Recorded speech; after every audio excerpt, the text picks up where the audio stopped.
Hello everyone and welcome to my Innistrad Crimson VOW set completion video, which features my pack openings of 334 packs and also the set completion summary at the end of the video. First, before I open those packs, I will show that my current collection is, after playing 70 drafts of Innistrad Crimson VOW and 2 sealed deck events. This is the number of rares I have. Come on. So this, well, I'm not going to count them now, but I have done it already. So this is 167 rares. Now the set has 64 rares. That times 4 is 256. So if I have over 300 packs to open, I'm gonna be rare complete way before the last pack gets opened. But the reason I have accumulated that many packs before opening them is, of course, that I have only 42 mythic rares, and the set has 20 unique mythic rares. That times 4 is, of course, 80, which means I'm missing 38. So I wanted to collect enough packs that I'm actually going to be mythic complete in the set as well.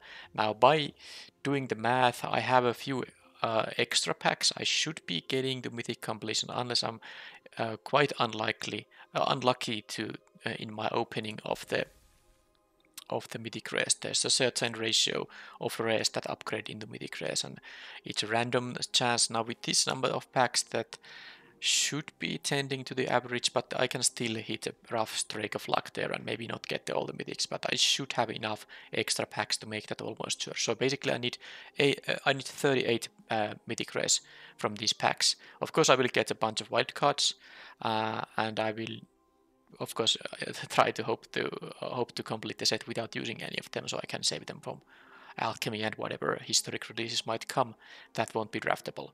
So as you can see, this is the current count of wildcards. I will mark it. I have already marked it, and I will follow how many wildcards I will also accumulate during this. I will also hit a lot of 5th rares there, so this gem count here will be increased by a couple of thousand, I think, thanks to the 5th rares. But that's it. Let's now open the packs. I will first open 4 packs and then I will start doing for 10 at a time. So I'm gonna try to keep a tally of the mythic rares, because 38 mythic rares is where I want to be here. That's not a mythic rare. And that's the same guy, not a mythic rare. And this is, so 1 mythic rare already opened.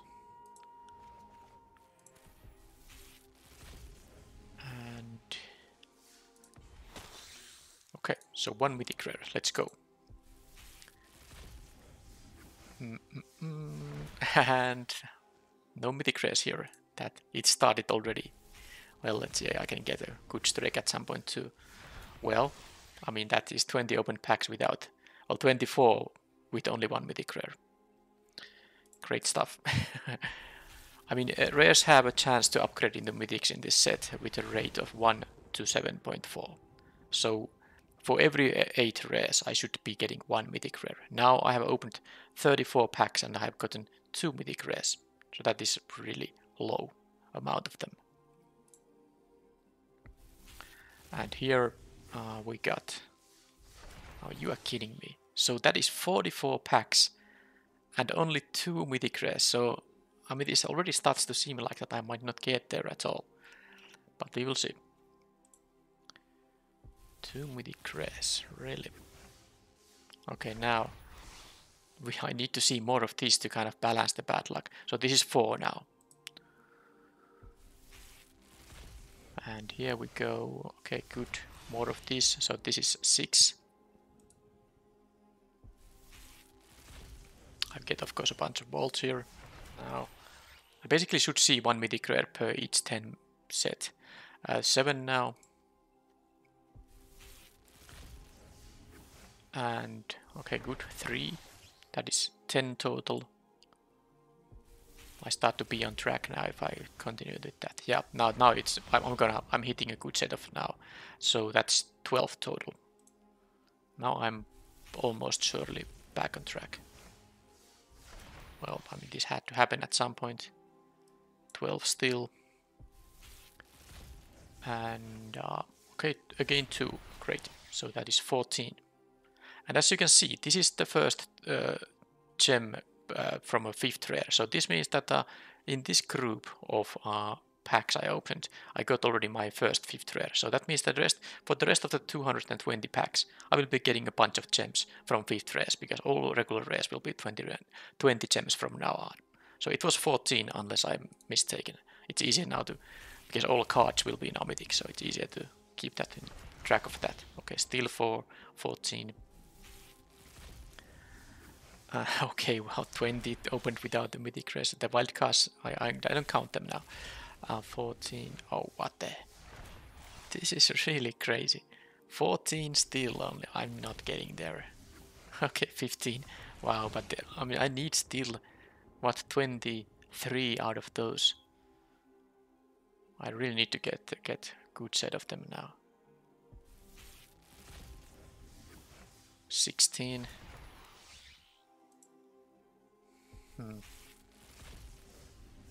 17, 18. Yeah, I need to see more of these kind of double mythics. That's 20 now. I'm missing 18 still.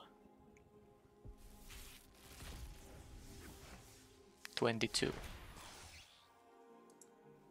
Well, randomness is really streaky, so that's only normal that it goes like this. Still 22. I think I need to be lucky here. 24, unless I made a mistake at some point. Alright, so it's gonna be close. I need to be lucky. I need something like 3 mythics opening. 25. Okay. That wasn't 3. 26. Wow. 27. I'll be short some number of mythics if I don't get like a huge success now. Oh, that's not gonna happen, right? 27 only. 28.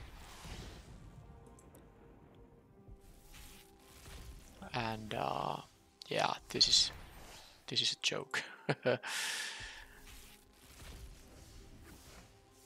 That's 30. So I'm missing now, what, 8 mythics from 40 packs. Well, let's see how I would need to open 2 from each of these sets. 31. Okay. I won't be missing a lot of them, but a few will be missed. Okay, now I got 3, so that's 34. I'm gonna get quite close, but that is 34 indeed, out of 38 that I needed. Okay, 35, and then the final 10s, I will be missing like 1 or 2, I guess. Okay, none of here. So I got only 35 from 334 packs. Now, the rare upgrade rate, of course, doesn't, you know, relate to these wildcards. These are separate things when a wildcard rolls from a rare slot. So I can't just say that it is, I mean, 1 per 7.4 per pack. I have to only observe the amount of rares I open, and from each rare there's a chance that it upgrades into a mythic rare at 1 in 7.4 rate. But I will definitely do the math with that and see how many mythics I got. What was the upgrade rate for me? Because I now know how many mythic and rare wild cards I got here, and I now, well, I can do the math, and it will be featured in the next section of the video. But now that means that I didn't get to complete the set. So I did the initial calculation of I found out how many my packs should contain on average mythic rares, and it was 4 more than I needed. So I calculated that I should open 42 mythic rares from those packs. So 4 more than I needed, because I needed only 38. But that didn't realize now. I got actually 3 fewer than that. So that was again a pretty low luck situation, because the same happened to me in Midnight Hunt.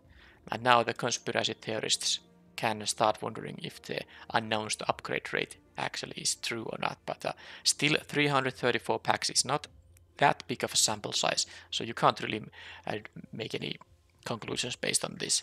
these pack openings thing. But let's now see. I know already that I got all the rares thanks to the 20 gems, but set Crimson WoW and rarity mythic. So I should now, and then quantity, let's do this, that it shows also all cards I haven't collected, but I have at least one of each. Quantity fewer than 4. So this way I see that I'm still missing 1 Faith Bond Judge and 2 Kayas. So that is, I didn't mess up with my count, with my tally in the opening. I'm indeed missing 3. Now, I'm gonna still say that I completed the set, because as you can see, I opened more mythic rares than I need. I mean, I did open more mythic. I meant to say mythic rare wildcards. So I did open more mythic rare wildcards than 3, which I'm missing. So I could, in theory, use the wildcards to actually fully have completed the set. So I can say with good conscience that I did complete the set. But I will be continuing these drafts. So I will just naturally open the mythic rares from the prize packs, of course, anyway, because the 5th copy protection that's how it works. So whenever a mythic is gonna be opened, it's gonna be one of those 3 I'm still missing. So that was that. I netted, well, I don't remember. Well, I will have it in the set completion report, but I think I got over 4,000 gems, or at least close to 4,000 gems there from the 5th rares and a bunch of these wildcards as well. And next part of the video will cover my final, set completion summary, how much it cost and draft stats and stuff like that. And here is the final set completion report and the draft stats up to now, because I will continue drafting, so these 2 graphs will continue evolving, but these are the stats at the point of set completion, just to find a number of how much it cost to complete the set. 35 drafts of each of these traditional and premier drafts, and traditional drafts are pretty decent. Only 500 gems lost during these, so mostly because I got still a very good amount of 3-win results and so few of these less than 2-win results. So this was great. For this cost of mere 500 gems, I got 143 packs plus, of course, the drafted cards. In premier drafts, it's a bit different because even though I have a pretty good amount of the 7-win results, I have more than double than the next common result, which was sadly a 2-win results. But because the price structure is not so good gem-wise for these good results, I mean the best results, I'm still down over 6,000 gems here in the premier drafts. The win rate is still pretty respectable, and it is of course lower than the traditional draft win rate because premier drafts are ranked, and I usually always am at platinum and up ranks even after season changes, and I might go to gold rank because of the double progression from wins. It is very easy to go back to platinum, and the competition is there tougher than in the traditional drafts, which are totally unranked, so you can get any kind of skill levels as your opponents in there. For these 6,000 gems, I still got 133 packs, so pretty good discount, and not to mention all the cards I was drafting. I was able to draft, and most importantly the mythic rares, because the mythic rares, they are the bottleneck to set completion, so it is important to pick mythic rares in the drafts. Well, I played 2 sealed deck events here. You can see 6 packs for no gem cost because I had very good runs of these 2 events there, and so this total is minus 6,550, and this is how it evolved during this run. So this running sum of gem balance progress is just the updated amount of gems I'm either up or down after each draft, starting from the first Crimson WoW draft, ending to the draft number 70 here.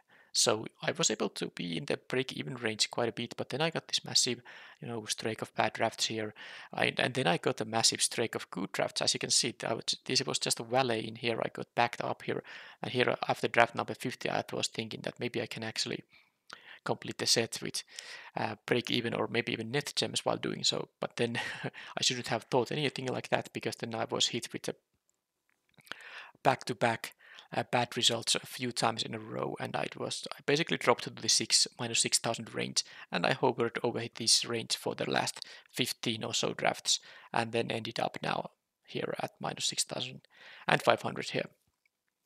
But it's still quite okay. Just to show where the packs came, so I opened just 300 just a while ago 334 packs, and this is where they came from. Most of them did come from pack drafts as the pack prices, and this was 70 drafts, which means that it's almost 4 packs per draft average, because well, that would be 280 of course. So that's the reason when you go for the mythic completion, it's just impossible to do it by playing quick drafts, because quick drafts are only going to give at a maximum of 2 packs per event, even if you get all the wins. So these both events can give you 6 packs and still a reasonable number of packs. For example, the 2 win results in traditional drafts give you 4 packs, and of course the mid-range results in the premier drafts also give you multiple packs. So that is quite nice 4-pack average. And I checked my old set stats just out of curiosity, and it has been the same for me almost always. I can fairly surely say that the average amount of packs I gain from drafts is 4 packs per draft. And the other table here shows where the mythics came from. So excuse me. I got 42 mythics before I opened the packs, and 32 of them came from the drafts. So it is important to rare draft the mythic rares. That will make it faster to actually complete the set. If I didn't rare draft them, I would have less than this amount, and I would be short even more mythic rares now, and I basically wouldn't even have opened this amount of packs yet. I would have just continued accumulating them. So rare drafting mythic rares is super important. And this is the pack opening stats here. So I got from these 334 packs all the remaining rares. I still needed 89 and only 35 mythic rares, while I needed 38, which is a bit of a bummer, but so be it. And then I got 68 rare wildcards, including 6 from vaults, and 28 mythic rare wildcards, including 3 from vaults. How the vault works is that if you open packs from a set that you have, from which you have all the commons and uncommons, and of course when you are drafting this many times of some set, you will get commons and uncommons from the drafts alone. It works so that for each around 100 packs you open, you will get a field vault from the extra commons and uncommons. And now that I opened slightly over 300 packs, I got 3 vaults from that, and that's, as it should be. The 5th race, I got 179 5th race from the packs I opened, which translates to 3,580 gems. So I can also, well, as you see in the final conclusion, I will take this into account. Anyway, the funny part here is that because I got so unlucky with the rare mythic upgrade rate, I wanted to see what it was for me. So the announced rare to mythic upgrade rate is 1 out of 7.4, as seen on this webpage. This is the drop rates page for the Magic Arena. As you can see here, it says the rares may upgrade to a mythic rare.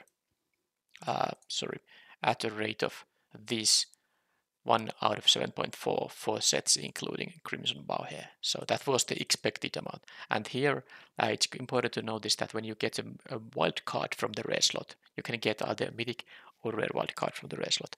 That doesn't count here. So it's only when you open a rare this upgrade rate is taking place. So I deduced from these 334 packs that every wildcard I opened from the rare slot, and I actually opened 31 rare slot wildcards, which is a lot more than expected. So I wasn't so unlucky after all, because the announced rate, it says somewhere in the same, it says in here.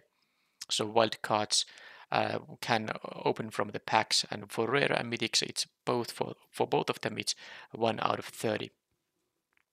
Rate of opening. So if I open 330 packs, I should get 22 only, a total of them. And I got more. I got 50% more. So actually, where it is, I got lucky with this. So it wasn't so bad in the end. Anyway, when I remove the 31 from these 334 packs here, I was able to say that from the 303 packs from which a card opened in the rare slot, and because I opened only 35 rares. And my upgrade rate for the rares to mythics was 1 out of 8.7 instead of 1 out of 7.4, and that is a significant difference. And that's the reason, even though I had extra packs just to account for bad luck, and that wasn't enough. So that's the reason I'm still 3 mythic short. But because I got so many of these extra wildcards, I didn't actually check which of them were rare and which mythic, but usually you get around 50-50 rate of them. So I mean, I got the wildcards to kind of balance that bad luck in the actual card openings. Well, that was just a kind of a sort of a side tour here, but I wanted to do the math here, and it was indeed as it shows. But the important part here is that what is the completion cost for the set? Well, drafts cost me this much, but of course, if I opened this many fifth rares to get gems, I will definitely, of course, add this number to this, so the negative number gets slightly lower there. So it actually did cost only 3,000 gems to complete the set, which is pretty fantastic. I aim to get a break-even completion or even net gems during a set completion series, and maybe I can think that I did because I don't account for the daily gold. This took around 2 months, and of course I got daily gold on every day because I basically didn't miss a day of playing at least 4 wins, even on the days when I didn't draft. I play at 2-4 wins always. So if you take that daily gold into account, I probably can say it was even a net positive, but I don't bother with that. It would be too much to track. So here I can say with good conscience that I did in fact complete the set, and it only cost me 3,000 gems, which is still very good in my opinion. And for that 3,000 gems, I still have a bunch of leftover wildcards. So if you're wondering why do I have so many wildcards, it's because I just don't need them for standard sets at least, and I will get a bunch of extra wildcards every time I complete a set by eventually when I open the packs. Now this was it for Crimson WoW. Now these draft stats will continue evolving because I will continue drafting, and then I will be continuing. I will be doing the double feature draft, which includes both Midnight Hunt and Crimson WoW cards in the draft. That will happen before Neon Dynasty.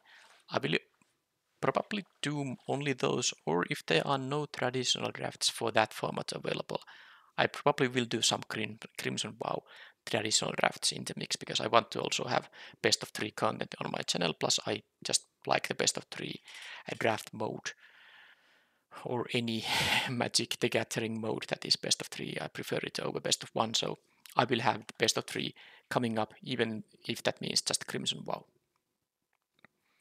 Thank you for watching, and I will see you in the next video. Bye bye.